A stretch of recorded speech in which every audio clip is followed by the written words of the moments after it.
Hey everybody, I'm Rodney. And I'm super excited to see you. I'm excited because look where we're at, Topsail Hill Preserve State Park. That's in Santa Rosa Beach, Florida, near Sandestin. We've been here for a few days. Weather's been just about perfect. Beautiful. And we waited a whole year to get here. Yeah, we booked this place last September. Thought we'd give you a ride through the park. Let's go. Here is the check-in office. There's a gate that closes at 10 o'clock at night. It's coded. Check-in is at 3 o'clock in the afternoon and check-out is at 1. One thing I did like about the office where you check in at is they have on the front door, they have the emergency numbers listed and where the local hospital is, which thought that was pretty neat. It's the first time I've seen that. Over on the right is the day-use parking area and the tram stop for the day-use people to ride to the beach.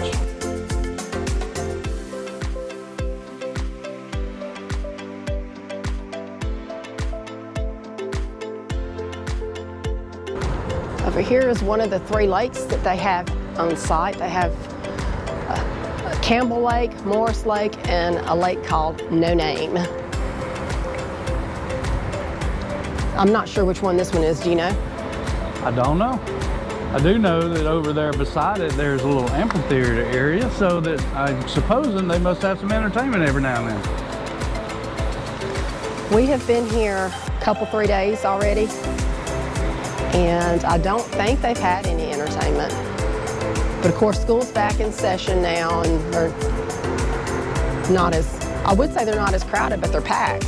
So, in fact, speaking of being packed, we had to make reservations here 11 months in advance. So, if you're wanting to come, you need to start looking. The rumor is in Florida they're going to start giving Florida residents first dibs, so they're going to open up to 10 months in advance, and then to everybody else 11 months in advance.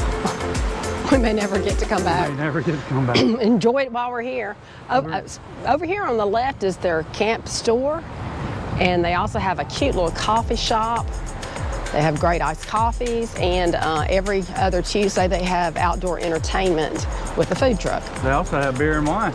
That's right. Over on the right is a pool. We'll ride out here, take a quick look.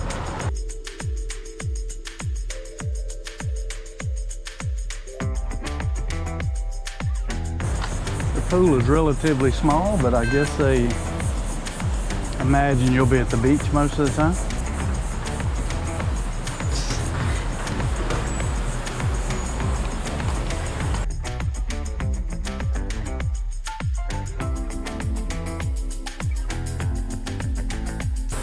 Over here on the left is some of the camping. How many sites you say they have, babe? They have 156 RV sites. They have 22 tent sites. They have 16 cabins and 16 bungalows. And I'm not sure what the difference in a cabin and a bungalow is. We'll drop by and show you, but I don't know which ones are which. Which ones are which. All right, so let's ride. They have a lot of trash cans for dumping your trash here. In the park, over here on the right, is one of the bathrooms they are currently remodeling, so that will be pretty nice when they get done. There's just 2 bathhouses in this campground. Unless, well, there's 2 bathhouses in the campground. There's a bathhouse over by the day-use site. I hope that's right, I don't know.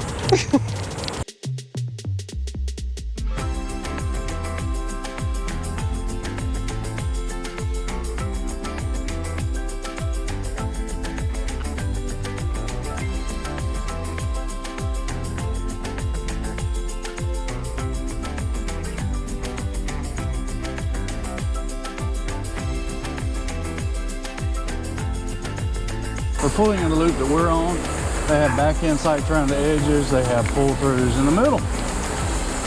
Also, none of the sites have fire rings. Thought that was interesting, but they do allow them above ground fire rings, so you can bring your own, but they're not provided. There's also not any grills. But they are full hookup. Yes, they are.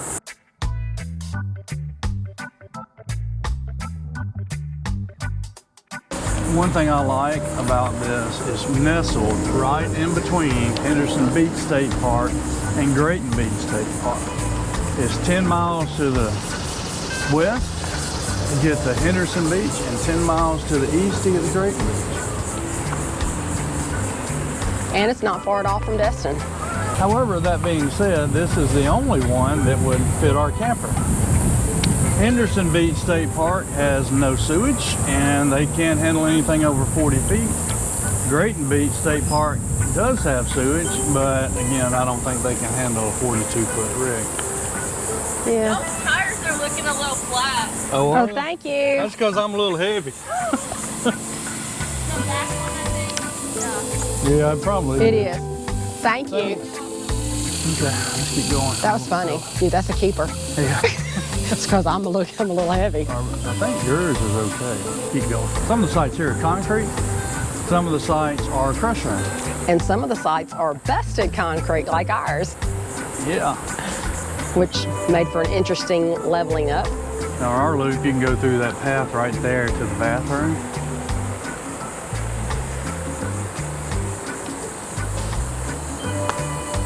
Also, all the sites have a lamp post, which is kind of cool. Yeah, I don't think the lamp on our side actually works. So. I think our bulb's blown, but most of them work. Now one thing you hear a lot of people talk about here is the fact that they are on the beach, but really they're not on the beach. They are at the beach. Yeah, But probably somewhere around a mile away from I the think beach. from the tram stop that you can catch, it's about 7/10 of a mile, but from our camper, it's probably at least a mile to our from our camper to the beach. But they do offer a tram that runs every half hour that will pick you up at the tram stop and take you to the beach and bring you back. We'll Runs show you one of from, those tram stops. You know, we're in the campground in a minute when we get through. So the one thing I'd recommend, if you come here, we're riding by the laundry right here on the left. But one of the things that I would recommend when you come here is have a plan for how you want to get to the beach and what all you want to take. That's one thing our first time here, we had to figure out how much stuff we wanted to take and how to get there. yeah, I think it took me about 30 minutes to load my beach bag, and then it took about an hour to figure out how we were going to get our chairs, our beach bag, our cooler, our shaboonie, everything down to the beach. But after the first day, we got it figured out. Yeah, we wound up lightening our load and carrying everything on our scooter on a backpack style. However, if you have a wagon, you can either hand pull it, you can pull it with a bicycle, or you can actually put your wagon on the tram and the tram will take it down there for you. The tram is pulled by a flatbed truck, so if you have kayaks or paddle boards you want to take down there, you can do that. Just set it on the back of the truck.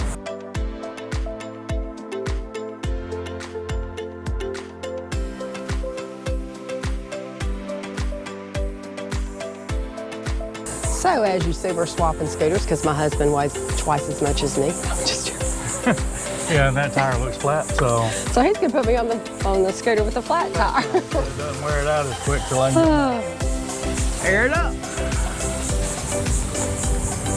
Okay, look and see, does my tire look flat when I'm on it?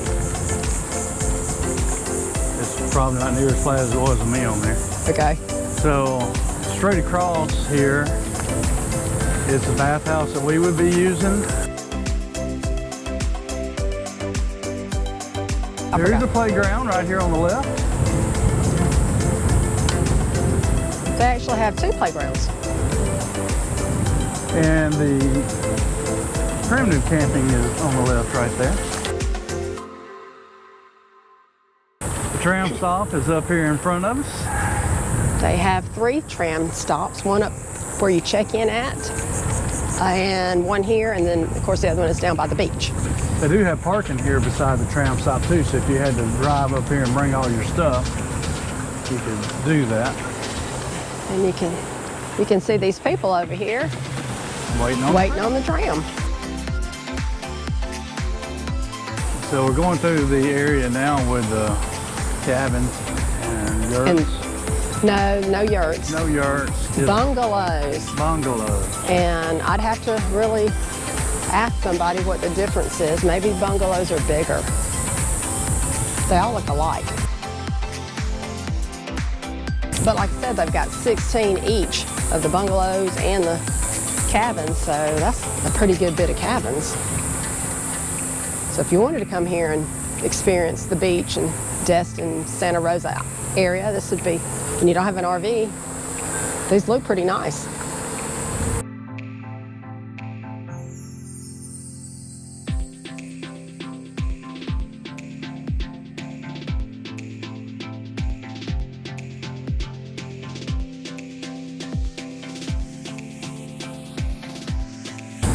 So it looks to me like these are bigger than the ones over there, so maybe that's the difference in a bungalow and a cabin.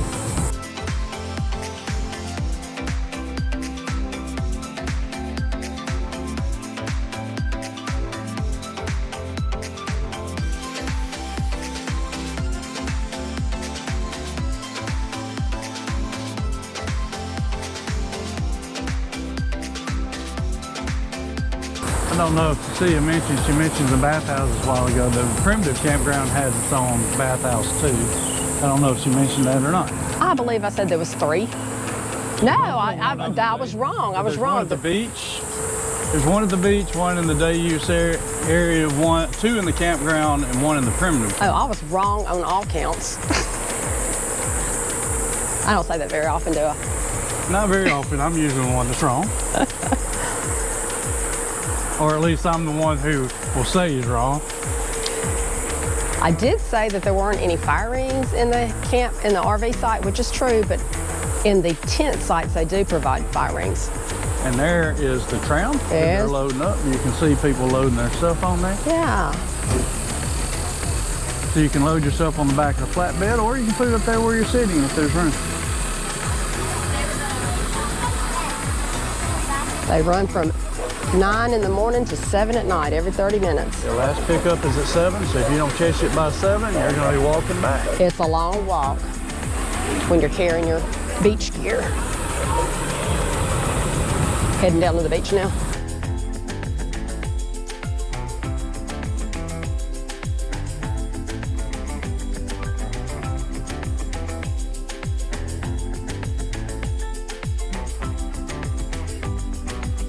There are a couple trails here.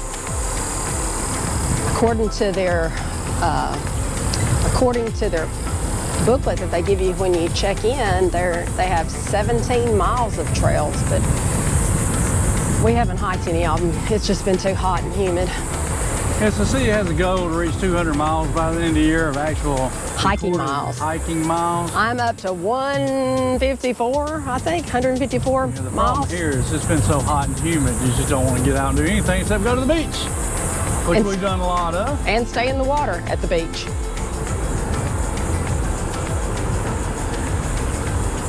But if we come back at a different time of year, I think it would be good to take some of their trails.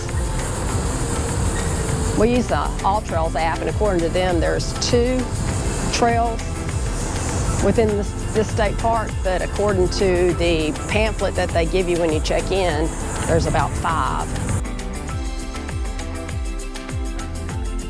There are no cars allowed on this access road that the tram's running on other than the tram. So all the parking is back in the campground or in the day use parking lot that you saw at the entrance.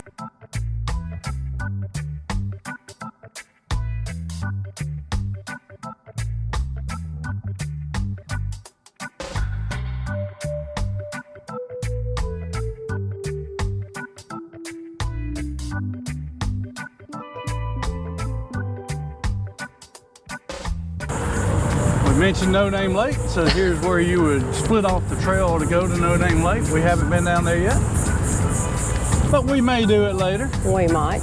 According to the map, it looks like it's really tiny. So you saw the picture of you saw the video of the other two lakes a while ago. So No Name is really small.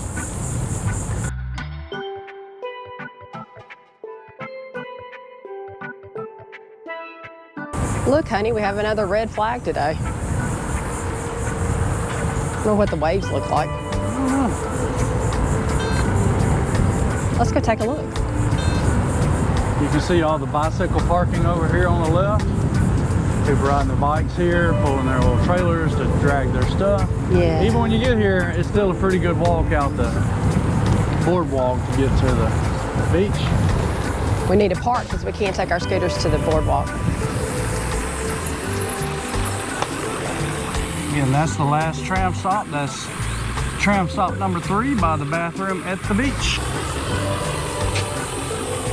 Like I say, once you get here to the beach, the walkway out to the beach is still a pretty good way. So if you're bringing a kayak or a paddleboard, when you get here and you think, oh, we're at the beach, you still got a little ways to go. We need to invest in one of them rolling things like our friend has. You know, like I say, you can get the tram to bring it down to the bathhouse there. And then if you have some trolley type deal to roll it out here, it'd be a lot easier. The flag has been red a good bit this week. I don't know why. The water hadn't been that rough. The other day they had the red and the purple, so there was some kind of sea life out here that was dangerous. Didn't stop us from that danger. We had a question. I don't think we found an answer as to how often they change the flags throughout the day if the conditions change.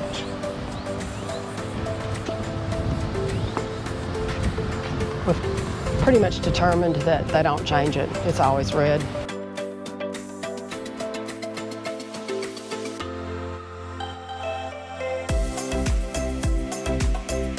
This state park has 3.2 miles of pristine sandy white beaches. It's beautiful. And you can get a little bit of a look at that beach right here. It is beautiful. The water has been crystal clear. Look how pretty green it is. That's why this place is called the Emerald Coast. It is pretty. For those of you not familiar with the panhandle of Florida, the further east you go from Mobile Bay, it seems like the clearer the water gets, the prettier it gets. All the beaches and throughout the panhandle of Florida are just this beautiful white sand, fine sand. It's beautiful.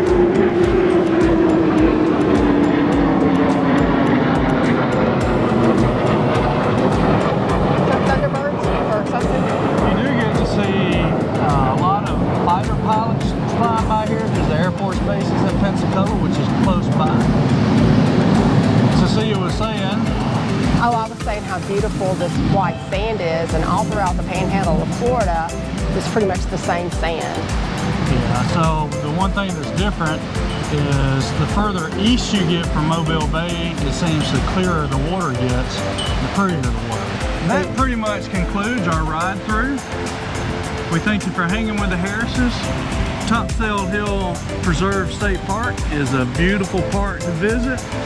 Like I say, the only thing I'd recommend is if you come here, have a plan for how you're going to get your stuff to the beach and how much you're going to carry. What do you think, babe? I didn't carry anything. You carried it, so I was fine. So she was okay with carrying everything to the beach. Yeah, I didn't have a problem getting my stuff to the beach. They do have a plan themselves. They do have the tram. It does run fairly often throughout the day. I don't know that it's on a purely half-hour schedule, but it's pretty much non-stop. They just keep going, and if you're there when they come by, they pick you up. And if not, they'll catch you next time around. We've ridden our scooters down here. We've not ridden our bikes yet. We've walked, and we've taken the tram. So I think our favorite way of doing right now, for what we have to carry, just being the two of us and not a big family. My preference is the scooters. We ride our scooters and we put everything on our back. We have the backpack beach chairs and the Shibumi, which isn't big. and we're able to tote everything and ride the scooter. And I think that's our way to go now. If we had more, we would probably ride the tram and put the wagon on the tram. And if we stayed past that time, we'd just be pulling the wagon back, which we've done. So one thing is there is beautiful sunsets. So the tram always stops at 7, sunset it until after that. At least this time of year, it's not till after. True. They do have rentals for bicycles here. They have rentals for kayaks and paddleboards. Check on that at the camp store. And come and enjoy yourself. The Panhandle is beautiful. Probably wouldn't find this much beach anywhere else in the world where it's as pretty as it is. Yeah, beautiful.